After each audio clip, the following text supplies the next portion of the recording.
Party में शामिल हुआ, तो कुछ दिन बाद एडीसी इलेक्शन हुआ, तो आप क्या आशा करते हैं? मैं आशा करता हूँ कि हमारे लोग हमारे ऊपर विश्वास करते हैं और हम वो विश्वास को टूटने नहीं देंगे। और आने वाले चुनाव में क्या रिजल्ट होंगे?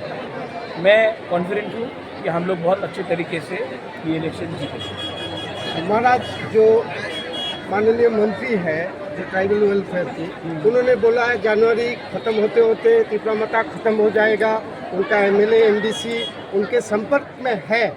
तो इस तरह का जो बयान उन्होंने दिया है और देखा गया है सारे देश पर जो अलायंस पार्टनर है बीजेपी का, वो धीरे धीरे खत्म हो रहा है, तो क्या माथा को खत्म करने की कोशिश चल रहा है? देखिए, जो मंत्री ने बोला है वो मंत्री ने बोला है।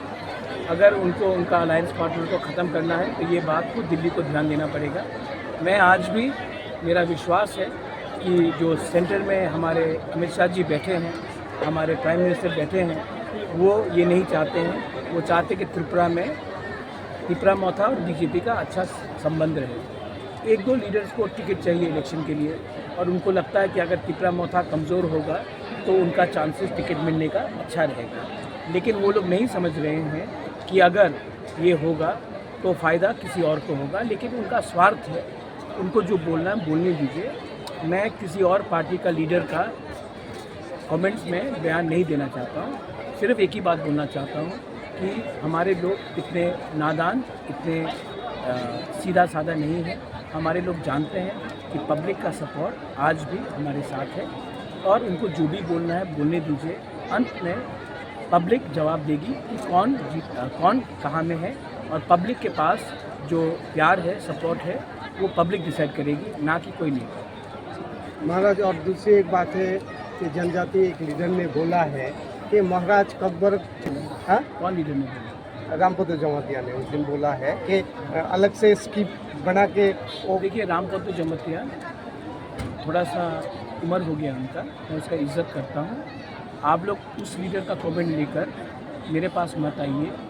मैं कॉकबॉरोक स्क्रिप्ट के लिए मैंने शुरू से बात किया है इन रोमन स्क्रिप्ट, और ये मेरा स्टैंड पहले से क्लियर है। रामपद जमातिया का स्टैंड बहुत क्लियर है कि वो धर्म के राज्य नाम में हमारे त्रिपुरा को डिवाइड करना चाहते हैं।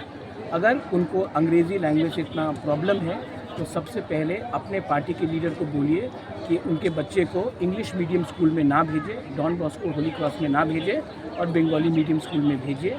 जब उनके लीडर्स अपने बच्चे को, उनके मंत्री के लीडर्स, उनके एमएलए के लीडर्स अपने बच्चे को बंगाली मीडियम स्कूल में भेजेंगे, तब मैं उनसे बात करूँगा। पहले अपना घर को सफ़ा कीजिए, उसके बाद हमारे कम्युनिटी के बारे में बात कीजिए। मैं अपने जाति के लिए पॉलिटिक्स नहीं करता हूँ। मैं पॉलिटिक्स में पैसे कमाने के लिए, पोस्ट लेने के लिए नहीं आया हूँ। मैं पॉलिटिक्स में आज हूँ क्योंकि मुझे अपना कम्युनिटी को उठाना है। जिस दिन हमारा कम्युनिटी का प्रॉब्लम सॉल्व हो जाएगा, मैं पॉलिटिक्स में नहीं रहूँगा। लेकिन मेरा उद्देश्य है कि अपने कम्युनिटी को, अपने स्टेट को, हमारे स्टेट में आज जो बेरोज़गारी है वो क्यों है? क्योंकि हमारे पास बंगाली हो, त्रिपुरा हो, मणिपुरी हो, हमारे पास एजुकेशन सिस्टम ऐसा नहीं था जिससे, जैसे कि आप कंपेयर करेंगे मेघालय से, आप कंपेयर करेंगे नागालैंड, अरुणाचल से, जहाँ में लोगों को बाहर जाके भी नौकरी मिलता है। इसके लिए मैं रोमन स्क्रिप्ट के बारे में बात कर रहा हूँ। इसके लिए मैं ऐसे लैंग्वेज को प्रमोट करने की बात कर रहा हूँ।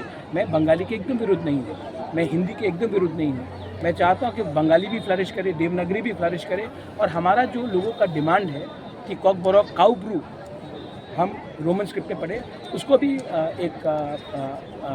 उसका भी एक सोल्यूशन निकले, उसमें भी हम आगे बढ़े।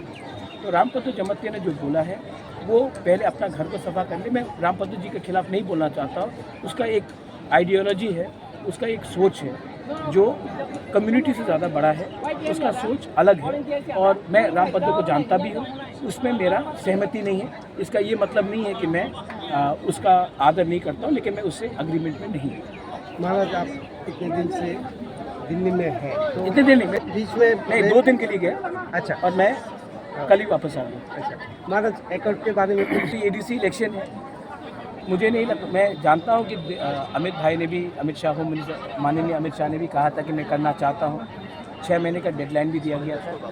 लेकिन त्रिपुरा में मैंने कुछ बयान सुना है और बहुत क्लियर है कि त्रिपुरा में 1-2 लीडर्स हैं, सब लीडर्स नहीं हैं, बीजेपी में भी बहुत लीडर्स हैं जो अकॉर्ड चाहते हैं, लेकिन एक दो लीडर्स हैं जिनको लगता है कि अगर आज अकॉर्ड साइन किया गया तो हमारा जो जनजाति है, तिपरासा है, इंडिजिनस है, वो उठ जाएगा, और अगर हम उठ गए तो उनका दुकान बंद हो जाएगा। इसके लिए जैसे कि जब एडीसी भी बन रहा था 84 में, तो बहुत लीडर्स थे, इंदिरा गांधी चाहती थे कि हमें टीटी एडीसी दिया जाए, लेकिन कांग्रेस में बहुत लीडर्स थे जो स्टेट में अपोज कर रहे थे। वही परिस्थिति अभी भी चल रहा है, लेकिन मैं आशा करता हूँ कि गवर्नमेंट ऑफ इंडिया तिपरासा के बारे में, उनका जो स्थानीय लोग हैं उनके बारे में चिंता करें, और हमें अपना अधिकार, हम एक्स्ट्रा कुछ नहीं मांग रहे हैं, जो संविधान के अंदर हमारा अधिकार है वही मांग रहे हैं, वो देंगे। और मैं आशा करता हूँ कि ये जो लोकल लीडर्स हैं एडीसी इलेक्शन के रिजल्ट के बाद खुद ब खुद जब रिजल्ट निकलेगा तो चुप हो जाएंगे। और आने वाले एडीसी इलेक्शन में क्या